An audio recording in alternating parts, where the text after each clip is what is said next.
प्रणाम आप सभी को। और आज देवउठान एकादशी की आप सभी को बहुत बहुत शुभकामनाएं हैं।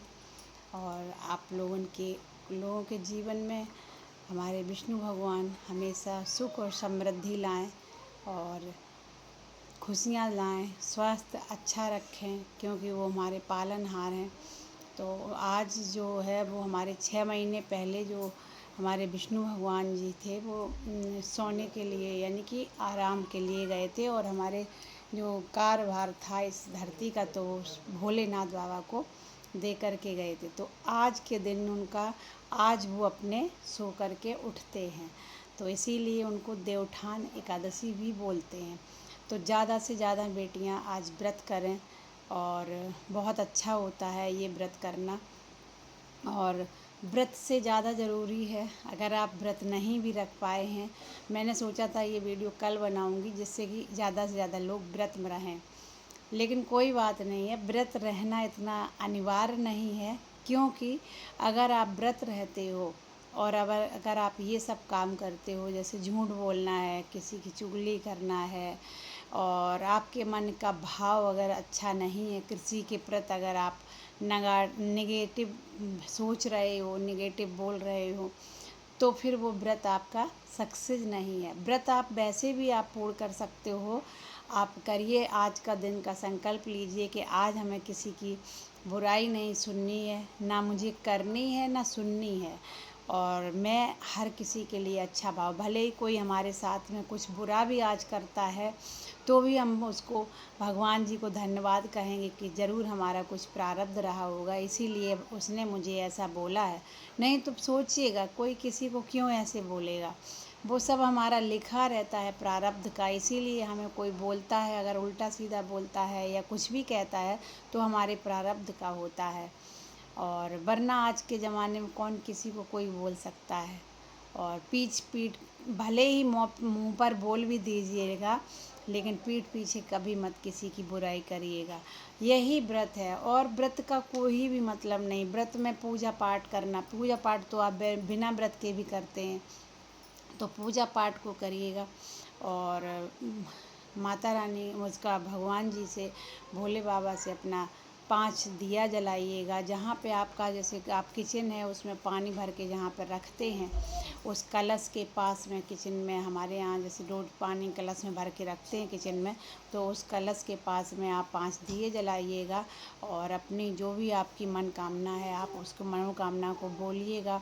और बोलने के बाद में जब वो दिए रखिए, उस कलश का पूजन करिएगा। और पूजन करने के बाद में उसमें दिए 5 जला दीजिए, और 5 उसमें आके फूल 5 फूल रख दीजिए हर दिए के आगे, और रोरी और अक्षत से उनका पूजन करिए। आज एकादशी है तो चावल का मत प्रयोग करिए, सफ़ेद तिल का प्रयोग करिएगा चावल की जगह पे। तो इसीलिए आप ये पूजन करिए, जब वो दिए जब उनका, और प्रार्थना करिएगा जो भी आपकी समस्या और समाधान हो उसके लिए आप प्रार्थना करिए भगवान विष्णु भगवान से। फिर वो जब दिए हमारे विदा हो जाते हैं, यानी कि जब हमारे जल चुके होते हैं, फिर उन फूल को आप उठाइएगा और भोले बाबा के मंदिर में चढ़ा दीजिएगा।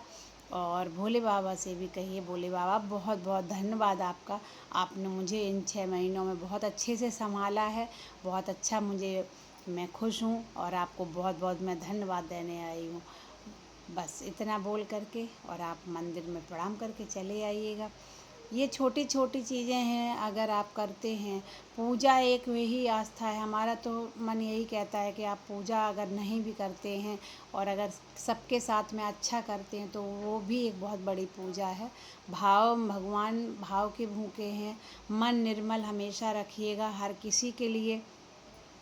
कोई कुछ भी बोले, आप वहाँ पर शांत रह जाइएगा।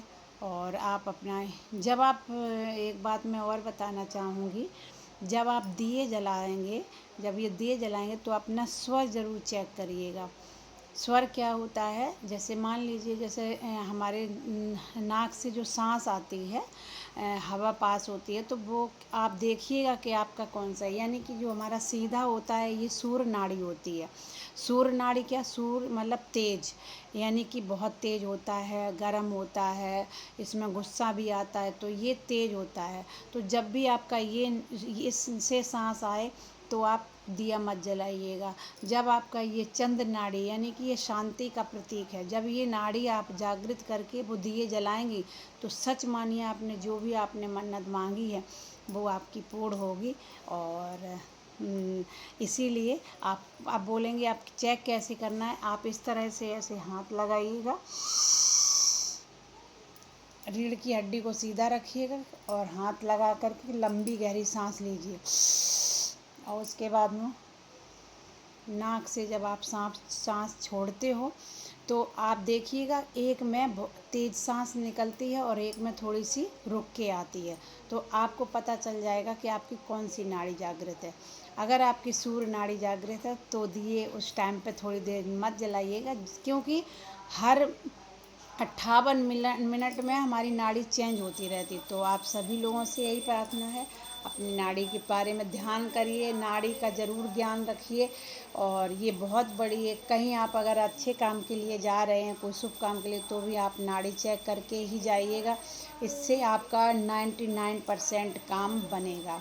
तो इसीलिए चंद्र नाड़ी में ही ज़्यादातर किसी से अगर बात करनी है आपको और आपसे उसको बात मनवानी है तो चंद्र नाड़ी जागृत करिएगा और इसी साइड में आप खड़े होकर के उनसे बात करिए, आपका वो काम हो जाए। बहुत बहुत धन्यवाद है आप सभी को। और एक छोटा सा उपाय मैं और बताना चाहती हूँ, अगर जिस किसी के का कर्जा हो बहुत, जैसे वो दे नहीं रहा है, आप मांग मांग के थक चुके हैं, तो आपको क्या करना है कि आप अपने सीधे हाथ में दही ले कर के जाइएगा और उस दही और एक बेलपत्र ले जाइए। उस बेलपत्र में तीनों में चंदन लगा लीजिए, तीनों पत्तियों में, और ऐसे करके आप इसको बेलपत्र को ले जाइए और इस दही को ले जाइए और ले जा कर के आप भोले बाबा के ऊपर समर्पण कर अपना नाम बोलिए, अपना गोत्र बोलिए और पैसा आपका कितना है वो बोलिएगा कि बाबा आप कृपा करिएगा और मेरा ये नाम है और मेरा जो काम लिया है जिसने पैसा, और वो उसको बोल करके और आप वहाँ पे ऐसे उसका नाम बोल सकते हैं, अपना नाम और गोत्र दोनों बोलिएगा। बोल करके उस पर चढ़ा दीजिएगा भोले बाबा के शिवलिंग पे, और वो बेलपत्री जो है उस पर बेलपत्री चढ़ा दीजिए और बस प्रार्थना करिए, बाबा जी आपको, भोले बाबा आपका बहुत बहुत धन्यवाद, मेरा पैसा मिल गया है, मिल गया है, मिल गया है, धन्यवाद धन्यवाद धन्यवाद। इसी के बाद में अपनी कामना को करिएगा। और आगे की छोटी छोटी चीज़ें बताने के लिए मैं आपको अगले वीडियो में मिलते हैं। हमारे चैनल को लाइक सब्सक्राइब करिए और शेयर करिएगा। बहुत बहुत धन्यवाद। आप सभी की शुभकामनाओं के लिए मैं प्रार्थना करती हूँ, सभी लोग स्वस्थ रहें और खुश रहें। धन्यवाद।